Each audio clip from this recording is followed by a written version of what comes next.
since we all inhabit the earth, all of us are considered earthlings.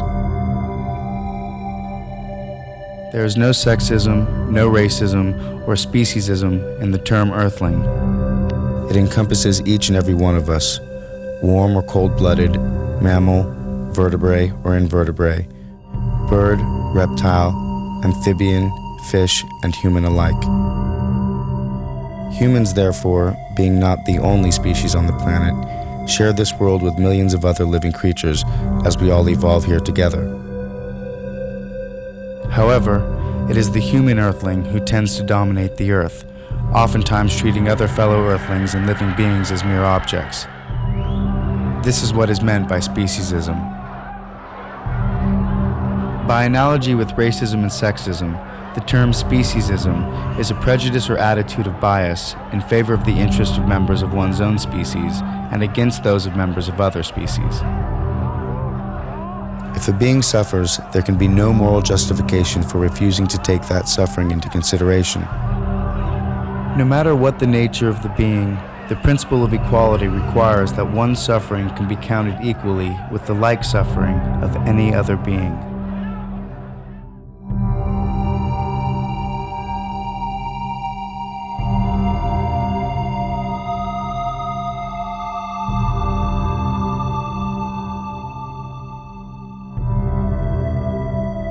Racists violate the principle of equality by giving greater weight to the interests of members of their own race when there's a clash between their interests and the interests of those of another race.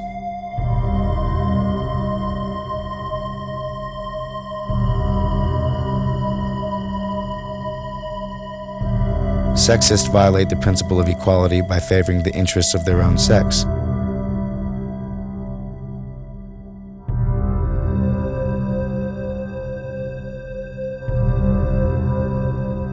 Similarly, speciesists allow the interests of their own species to override the greater interests of members of other species.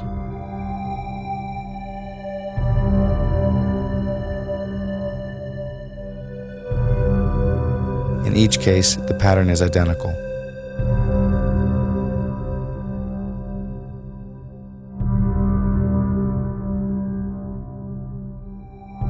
Though among the members of the human family we recognize the moral imperative of respect, every human is a somebody, not a something.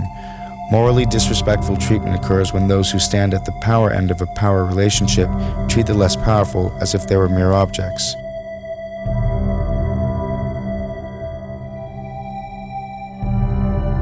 The rapist does this to the victim of rape, the child molester to the child molested, the master to the slave. In each and all such cases, humans who have power exploit those who lack it. Might the same be true of how humans treat other animals or other earthlings? Undoubtedly, there are differences, since humans and animals are not the same in all respects. But the question of sameness wears another face. Granted, these animals do not have all the desires we humans have. Granted, they do not comprehend everything we humans comprehend. Nevertheless, we and they do have some of the same desires and do comprehend some of the same things. The desires for food and water, shelter and companionship, freedom of movement and avoidance of pain. These desires are shared by non-human animals and human beings.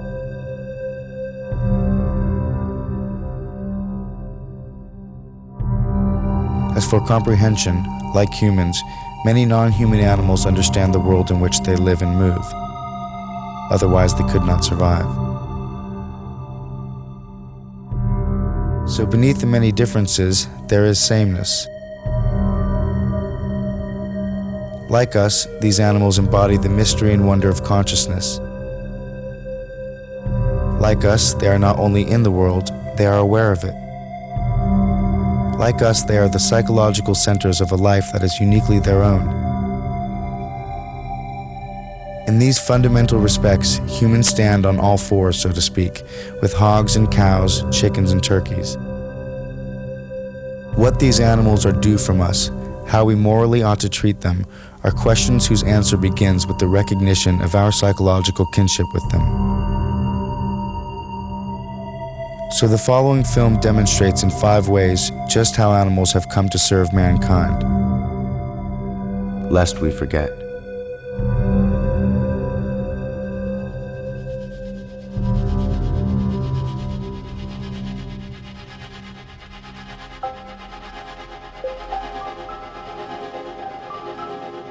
Nobel Prize winner Isaac Bashevis Singer wrote in his best-selling novel, Enemies, a Love Story, the following.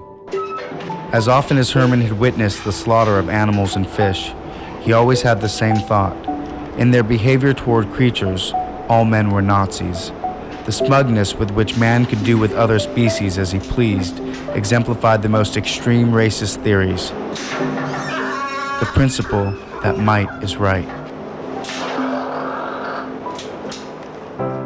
The comparison here to the Holocaust is both intentional and obvious. One group of living beings anguishes beneath the hands of another. Though some will argue the suffering of animals cannot possibly compare with that of former Jews or slaves, there is in fact a parallel. And for the prisoners and victims of this mass murder, their Holocaust is far from over.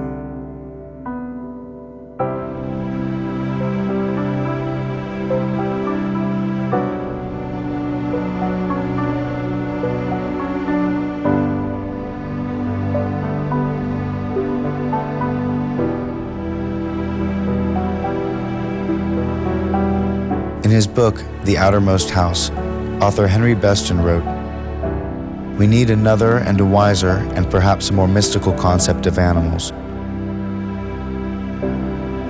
Remote from universal nature and living by complicated artifice, man in civilization surveys the creatures through the glass of his knowledge and sees thereby a feather magnified and the whole image in distortion.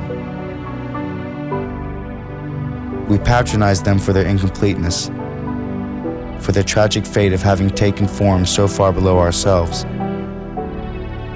And therein we err, and greatly err. For the animal shall not be measured by man. In a world older and more complete than ours, they move finished and complete, gifted with extensions of the senses we have lost or never attained.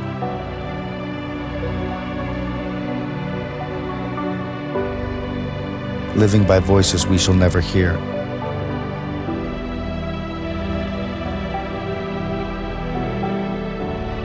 They are not brethren.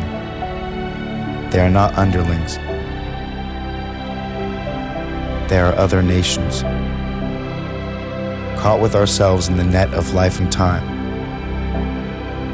fellow prisoners of the splendor and travail of the earth."